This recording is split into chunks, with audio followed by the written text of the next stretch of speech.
Pada zaman dahulu, ada seorang saudagar kaya yang tinggal di Baghdad. Ia mempunyai sebuah rumah besar, tanah yang luas dan sempit, dan puluhan kapal yang berlayar ke Hindia mengangkut berbagai muatan berharga. Ia telah mendapatkan kekayaan tersebut lewat warisan, kerja keras, keberuntungan, dan juga atas nasihat baik dan petunjuk dari Raja Negeri Barat. Demikianlah Sultan Cordoba disebut pada masa itu. Kemudian, masalah terjadi. Seorang penindas lalim merampas tanah dan rumah-rumah miliknya. Kapal-kapalnya yang sedang berlayar ke Hindia dihempas badai, bencana menimpa keluarganya dan rumahnya yang besar itu. Bahkan, teman-teman terdekatnya tampak kehilangan kuasa untuk tetap menjalin hubungan yang serasi dengannya, meskipun ia dan teman-temannya itu ingin membangun hubungan silaturahmi yang baik. Saudagar itu pun memutuskan untuk mengadakan perjalanan ke Spanyol menemui bekas penasihatnya, dan berkelanalah ia melintasi padang pasir barat. Selama dalam perjalanan, peristiwa demi peristiwa terjadi atasnya.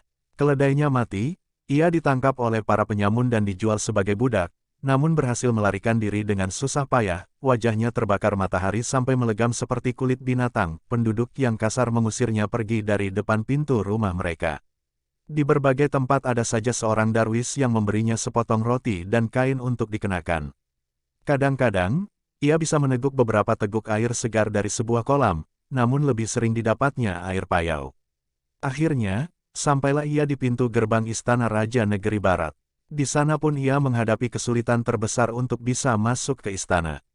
Para pengawal mendorongnya pergi menggunakan pangkal tombak, sebab pengurus istana menolak menemuinya. Ia terpaksa bekerja sebagai seorang pegawai kecil di istana sampai uang simpanannya cukup untuk membeli setelan pakaian yang layak dipakai ketika mendaftar pada pengurus rumah tangga kerajaan agar diperbolehkan menghadap Yang Mulia Raja.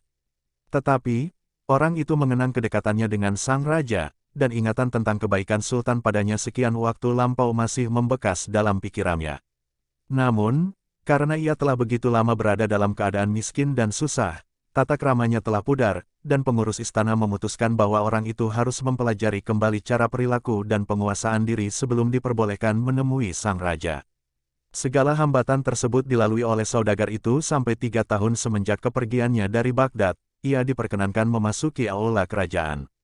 Sang raja pun langsung mengenali si saudagar, lalu menanyakan hal ihwalnya, dan memintanya duduk di kursi kehormatan di sebelah raja. Yang mulia, kata saudagar itu, hamba telah sangat menderita selama beberapa tahun terakhir ini. Tanah hamba dirampas, harta warisan hamba diambil alih, kapal-kapal hamba karam membawa serta segala kekayaan hamba. 3 tahun lamanya hamba berjuang menghadapi kelaparan, penggarong, padang pasir, orang-orang yang bahasanya tidak hamba pahami. Dan sekarang, inilah hamba, berserah diri pada belas kasihan yang mulia. Sultan pun berkata kepada pengurus istana, beri ia 100 ekor domba, jadikan ia seorang gembala kerajaan, lalu suruh ia ke gunung di sana, dan biarkan ia melakukan pekerjaannya. Meskipun agak kecewa karena kemurahan hati raja kurang dari yang ia harapkan, saudagar itu pun undur diri setelah mengucapkan salam. Tidak lama setelah ia mencapai padang rumput yang diberikan raja, suatu wabah menyerang domba-dombanya, dan mereka semua mati. Ia pun kembali ke istana. Bagaimana domba-dombamu? Tanya raja. Yang mulia, semua domba itu mati segera sesudah hamba membawa mereka ke padang rumput tersebut. Sang raja pun memberi isyarat dan berkata, beri orang ini 50 ekor domba, dan biarkan ia memeliharanya sampai ada perintahku selanjutnya. Dengan perasaan malu dan bingung, gembala itu pun menuntun ke 50 ekor binatang tersebut menuju lereng gunung. Domba-domba itu mulai asyik mengunyah rumput, ketika tiba-tiba sepasang anjing liar muncul dan mengejar kawanan itu hingga ke tebing curam, semua domba itu jatuh ke ngarai dan mati. Si saudagar, yang sangat sedih, kembali kepada raja dan menceritakan peristiwa tersebut. Kalau begitu, kata Sultan, kini kau bisa mengambil bagimu 25 ekor domba dan melanjutkan penggembalaanmu. Hampir tanpa harapan, dan merasa kebingungan atas tugas yang diberikan kepadanya oleh sang raja sebab ia tidak merasa dirinya bisa menjadi seorang gembala. Apapun maknanya peran itu, saudagar itu pun membawa domba gembalaannya ke padang rumput. Beberapa waktu kemudian, semua biri-biri betina melahirkan anak kembar, dan hampir menggandakan jumlah kawanan peliharaannya. Lalu, lahir lagi anak kembar dari setiap domba betina itu. Domba-domba baru itu gemuk, berbulu bagus, dan dagingnya enak dimakan. Si saudagar menemukan bahwa, dengan menjual sebagian dombanya dan membeli yang baru, yang ia beli semula kurus dan kecil itu, tumbuh kuat dan sehat, seperti keturunan domba-domba baru yang dipeliharanya sendiri. Setelah 3 tahun, ia sudah bisa kembali ke istana, berpakaian bagus benar, dan membawa laporan tentang keberhasilannya dalam mengurus kawanan domba pemberian raja itu.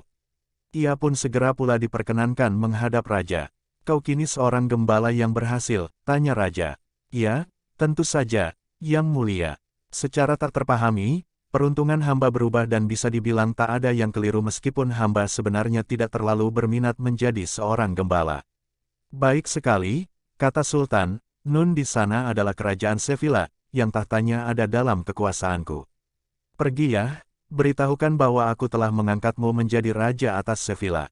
Dan raja pun menyentuhkan tongkat kerajaan pada pundak si saudagar. Saudagar itu tak dapat menahan diri dan berseru, "Tetapi, kenapa Yang Mulia tidak menjadikan hamba, raja, sejak pertama kali hamba datang menghadap? Apakah Yang Mulia bermaksud menguji kesabaran hamba? Atau, hal itu untuk mengajari hamba sesuatu?"